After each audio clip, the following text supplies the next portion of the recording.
Ever since Helldivers 2 went live, the question of the legitimacy of the Galactic War has stayed active within the player base. Are we in control of our own destinies, or is everything under the watchful eye and controlling hand of Arrowhead Studios and the mysterious Game Master Joel? Well, the studio's CEO has once again taken to Discord to answer that very question, and it's a fascinating subject for sure, and it's the one I want to take a deep dive into today. Please consider hitting subscribe and ringing the notifications bell as we dive into the Galactic War and Helldivers.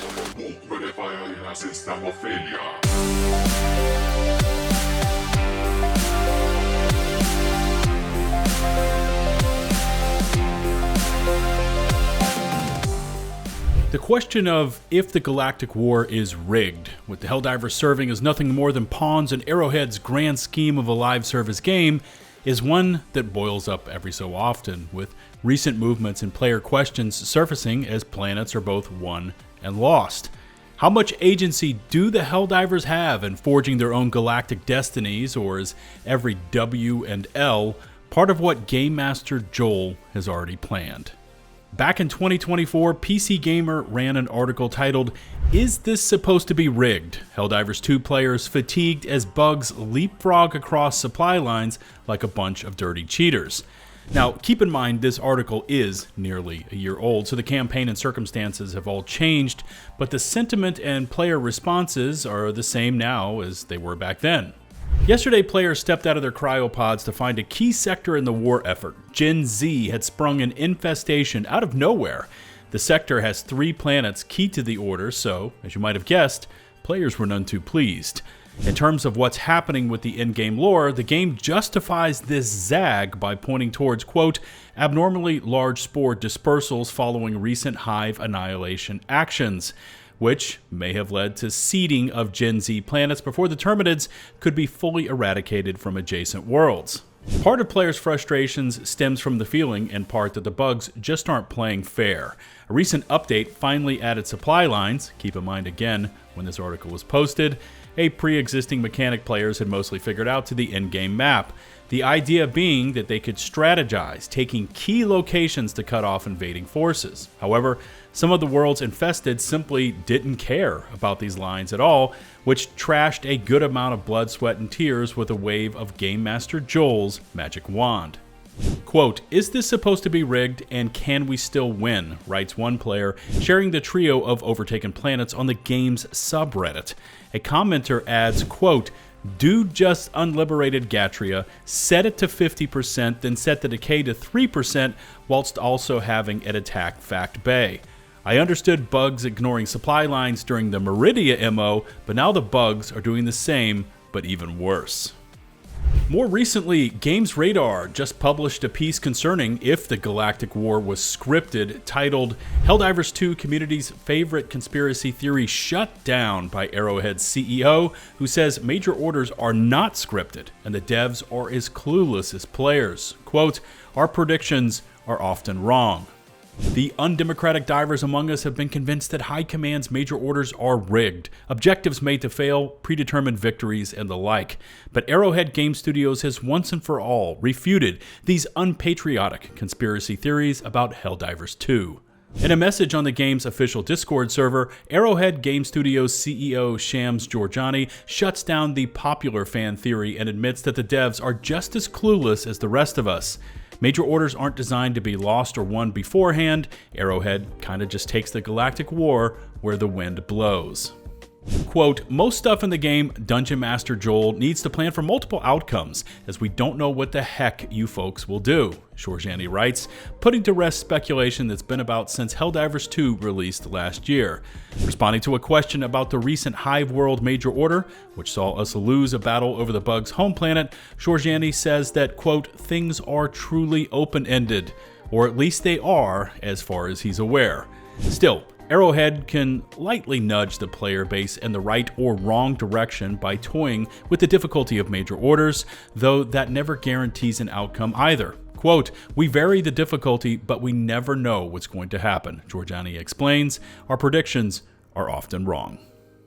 I'll link both articles down in the video description, but the fact is, when it comes down to the Galactic War, the formula, the maths, if you will, and even the available in-game information, that's all drastically changed since launch back in February 2024, and it's through these drastic changes that player doubts as to the legitimacy of the war effort have been forged.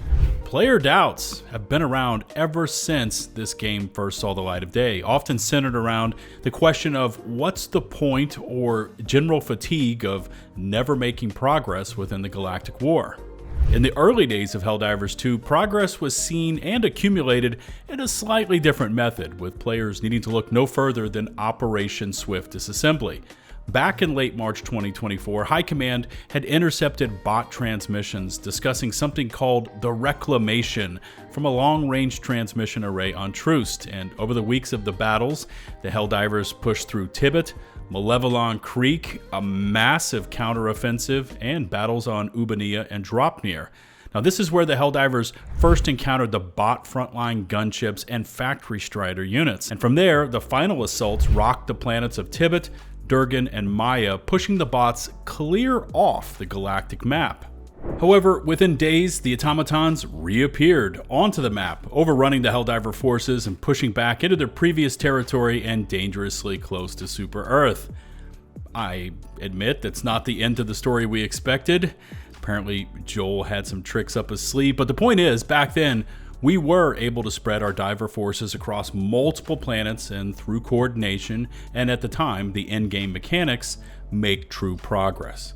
Also, since then, much has been learned about the Galactic War, such as intel supply lines and planet regen rates, which were added into the in-game UI, because back in those early days, Helldivers were privy to none of that intel, instead relying on outside sources like the Helldivers Companion App and Helldivers IO.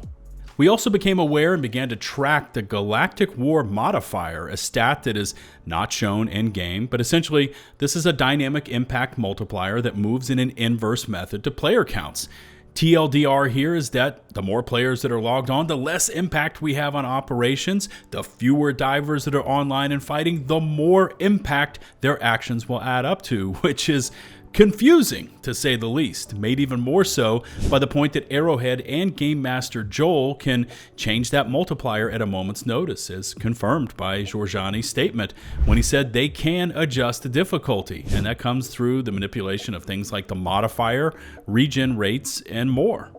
Now, these kind of mechanics make sense to those of you that have extensive experience playing tabletop RPGs, but for the rest of us who haven't, the logic isn't there. If the Helldivers are getting blitzed, and we all start logging on to do our part, or hitting a planet to liberate it, the more we have there, the faster the progress should be, right? No. At least that's not the way it works in Helldivers. It also feels like, ever since the Heart of Democracy update started back when the Illuminate invaded Super Earth May 20th, progress and percentages have been adjusted, at least in the back end. Now, one could point the finger at the introduction of super cities and the large chunks of percentages that can be won or lost based on control of those cities, but for those of us that have been with the game since launch, we've seen the change. We used to be able to put a small guerrilla force on a non-major order planet and do significant damage there. Malevelon Creek serves as an example of that old formula, as a small force of Creekers refused to leave the planet to the automatons and stayed there for weeks, delaying the bot advance despite being outgunned and outnumbered. Things are different now, though. Progress, liberation, defense rates, all of that is now turned toward the blob. As more and more Helldivers log on throughout the course of a day, major order progress is slowed, with the amount of those players that are logged on actually hitting the objective also playing a significant role here. Now more than ever, follow the mob is the way Helldivers have to approach the game, with projections coming to around 50%.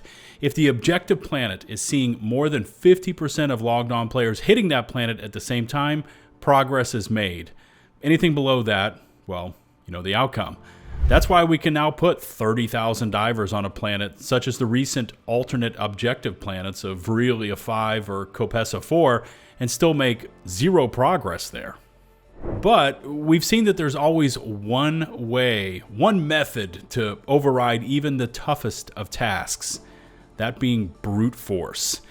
Now, when the Illuminate re-emerged with the Omens of Tyranny update, staging an all-out assault on Calypso, the Helldivers were met with our highest enemy invasion level ever seen, that being 96.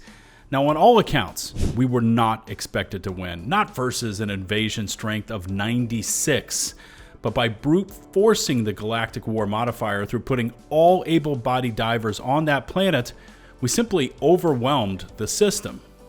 However, the ultimate question and the topic that was raised earlier by those articles was, is the Galactic War rigged? And if by rigged you mean monitored, adjusted, or directed behind closed doors, then that answer has already been established. Joel and his team are the dungeon masters. They control all the doors, they have all the locks, and there will always be suspicions when mechanics can be changed at a moment's notice and are never transparent to the diver fandom, forcing us to follow the mob or face defeat after defeat. I, for one, appreciated the old ways, when we could spread out across the galactic map and conduct our own campaigns, putting small guerrilla forces on all sorts of planets separate of the major order and still contribute to the defense or conquest of Super Earth. But that's a topic best left for another day. The question is, how do you feel about the Galactic War and the mechanics behind its ebbs and flows? Drop a comment because I'm genuinely interested in what you have to say. If you enjoyed the video, please consider hitting subscribe and ringing the notifications bell to receive my latest upload alerts. Thanks goes out to all of our channel members, for without your dedication and support, content like this would not be possible. Until the next one, this is 𝗲𝗲𝗹𝗶𝘀𝗂𝗋, signing off.